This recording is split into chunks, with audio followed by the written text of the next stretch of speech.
அஸ்ஸலாமு அலைக்கும். நம்ம வந்து தேவையான அளவு எண்ணெய் விட்டுருக்கோம். எண்ணெய் நல்லா சூடாகட்டும். எண்ணெய் நல்லா சூடாகிடுச்சு. இப்போ பட்டை, கிளாம்பர், ஏலக்காய் புரிஞ்சிடுச்சு. இப்போ நம்ம கட் பண்ணி வச்சுருக்க பெரிய வெங்காயம் 5 அதையும் நல்லா கலரி விட்டுக்கலாம். வெங்காயத்துக்கு கூட தேவையான அளவு உப்பு,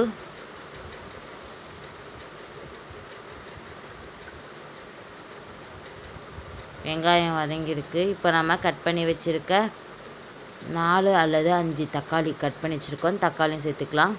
இப்போ இஞ்சி பூண்டு பேஸ்ட்,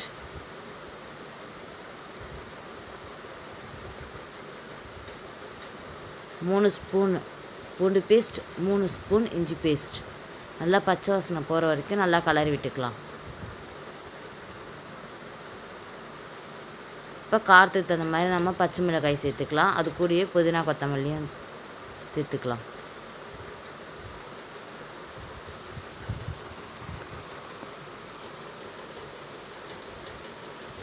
இப்போ காரத்துக்கு தகுந்த மாதிரி மிளகாய்த்தூள்,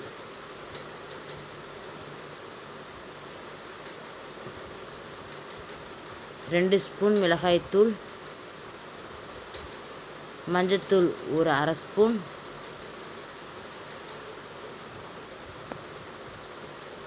ஜீரகத்தூள் அரை ஸ்பூன்,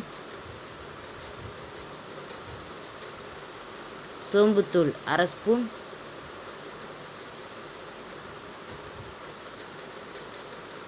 இப்போ க்ளீன் பண்ணி கழுவி வச்சுருக்க சிக்கன் சேர்த்துக்கலாம். இப்போ நல்லா கலர் விட்டுக்கலாம்.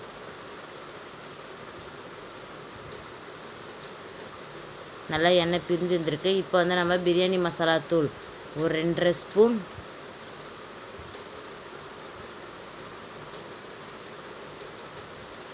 இப்போ நம்ம தேவையான அளவு தண்ணி, 2 கப் அரிசிக்கு 4 கப் தண்ணி சேர்த்துக்கலாம்.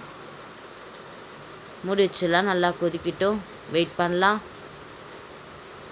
இப்போ நம்ம தயிர் போட மறந்துட்டோம். தயிர் சேர்த்துக்கலாம். இப்போ நம்ம அரிசி ஊற வச்சுருக்கோம். தண்ணியும் கொதிக்குது. இப்போ நம்ம ஊற வச்சுருந்த அரிசியும் சேர்த்துக்கலாம்.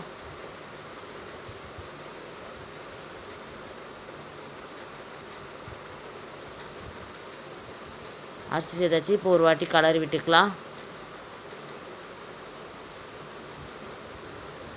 நல்லா வேகட்டும். நம்ம அதுக்காட்டி தயிர் பச்சடிக்கு வெங்காயம், பச்சை மிளகாய், கொத்தமல்லி தழை, கேரட் தேவையான அளவு தயிர் ஊற்றி கலரி வச்சுருக்கோம். தண்ணி நல்லா சுண்டி இருக்குது. இன்னும் கொஞ்சம் சுண்டட்டும். ஒரு வாட்டி கலரி விடலாம்.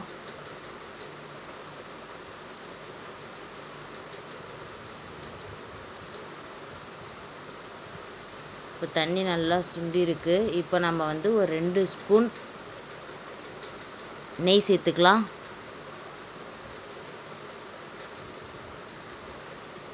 இப்போ மூடி விட்டு தம் விட்டுறலாம். இப்போ திறந்து பார்க்கலாம்.